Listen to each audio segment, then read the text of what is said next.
This is the same fault system that runs under San Francisco. At 8:10 in the morning, it slipped near a small town called Redwood Valley. 5,000 people felt the ground move. That was quake number 1. 6 hours later, on the other side of the planet, the ground didn't just shake, it swallowed entire neighborhoods. And by the time the sun set, that day, 4 major earthquakes had struck. 3 different continents in under 8 hours. Scientists would later confirm something that sounds impossible. None of them caused each other. This is the story of the day the planet felt like it was falling apart, and the very simple reason it wasn't. Here's everything that happened, back to back. In Northern California, a 5.6 magnitude quake hit less than 7 miles north of Redwood Valley, on a crack in the earth, called the Maacama Fault. That's part of the same giant fault network as the famous San Andreas Fault, just one branch over. People felt shaking from San Francisco all the way up to Yaracuy, more than 100 miles apart. In Venezuela, 2 massive quakes hit within 30 seconds of each other. The first was a magnitude at 7.2, centered near a town called San Felipe. 30 seconds later, a magnitude 7.5 hit, off the coast near the capital, Caracas. And off the coast of northeastern Japan, a 4th quake struck along the Japan Trench, the same undersea boundary that had already produced a major quake earlier that year. 4 quakes, 3 continents, under 8 hours. Well, that kind of clustering almost never gets this much attention at once. If you'd been standing in Guaira, Venezuela, when that second quake hit, you'd have had almost no warning at all. 30 seconds isn't enough time to do much of anything. Tell me in the comments. If you had 30 seconds after the ground already shook once, what's the first thing you'd grab? And if you want to understand exactly why 3 unrelated corners of the Earth can break in the same afternoon, stick with me, because the mechanism is stranger than coincidence. Let's start where the damage was worst. Venezuela. At 4 minutes past 6 in the evening, local time, the ground near Yaracuy state let go. A magnitude 7.2 earthquake tore along a crack in the Earth's crust west of San Felipe. That's already a serious quake on its own, strong enough to crack roads and knock things off shelves for miles around. But this one wasn't the main event. It was what scientists call a foreshock, a smaller quake that comes right before a bigger one, like the first crack you hear before. A tree branch fully snaps. 30 seconds later, before rescue workers could even process what had happened, a second and far larger earthquake ripped open off the coast near La Guaira, just west of Caracas. This one measured 7.5. To put that in perspective, each whole number on the magnitude scale means the shaking is about 10 times stronger than the one before it. So a 7.5 isn't just a little worse than a 7.2. It's roughly twice as powerful in terms of energy released. Imagine holding a plank of wood. A 7.2 is enough force to crack it. A 7.5 is enough to snap it clean in half. The 2 Venezuelan quakes were close together, only a few miles apart, but seismologists studying the wave patterns found something interesting.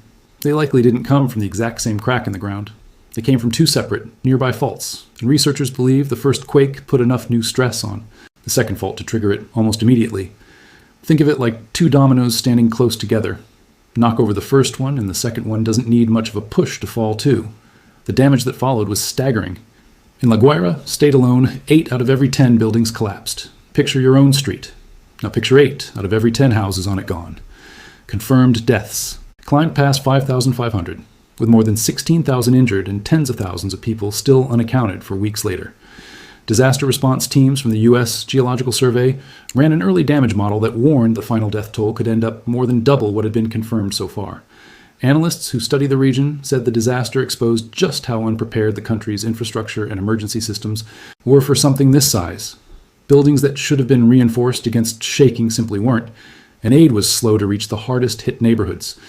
Now here's the twist that makes this story genuinely different from a normal big earthquake hits video. While all this was happening in Venezuela, 2 other major quakes were happening on completely different continents, and this is the part that surprised even the scientists studying it. They had nothing to do with each other. You'd think 4 huge quakes hitting within 8 hours has to mean something bigger is going on underground, right? That was the obvious assumption, and it's wrong.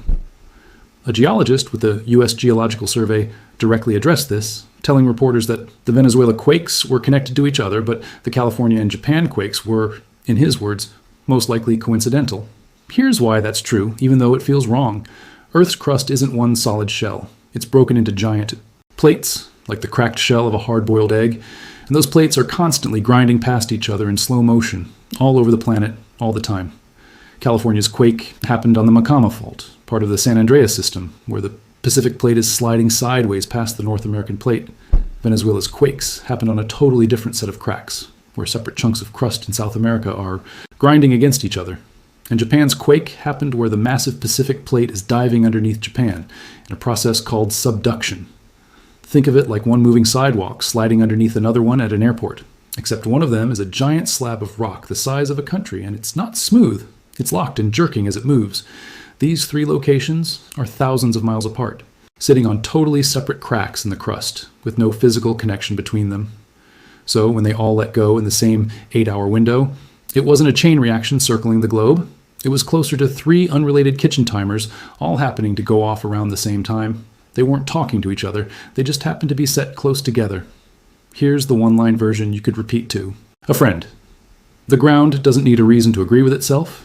Quakes on opposite sides of the planet can happen minutes apart purely by chance, the same way you can flip heads on 3 separate coins in a row without one coin affecting the others. So how does a single earthquake actually happen? At its core, it's stored up energy finally getting released. Picture bending a wooden ruler slowly with both hands. At first, nothing happens. The ruler just bends, storing energy the whole time. But push past a certain point, and it doesn't bend anymore.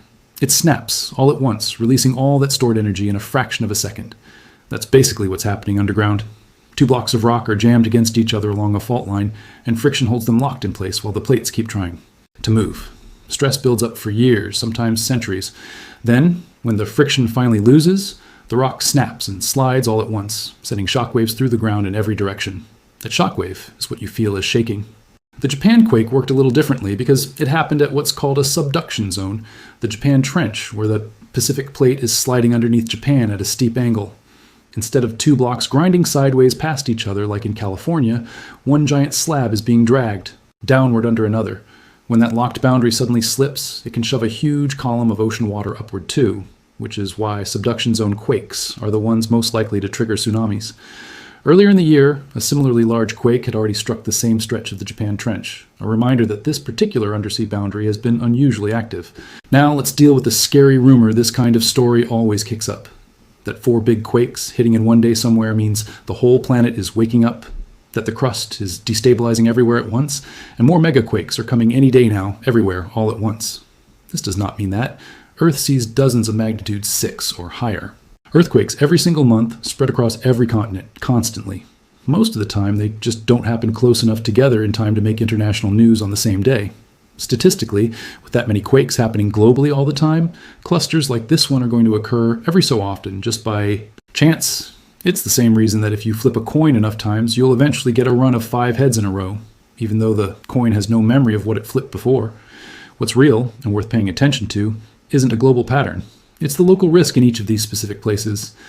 California's Maacama fault is part of a system that seismologists already watch closely, because of its proximity to populated areas.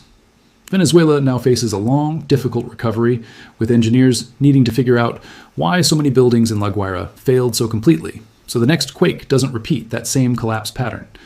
And the Japan Trench has shown renewed activity twice within the same year, which is exactly the kind of pattern earthquake scientists will keep monitoring closely, without knowing yet whether it means anything larger is building or whether it's simply more coincidence. Out of everything in this story, which fact actually surprised you the most? That 2 of these quakes struck just 30 seconds apart, or that scientists say the other 2 had absolutely nothing to do with them?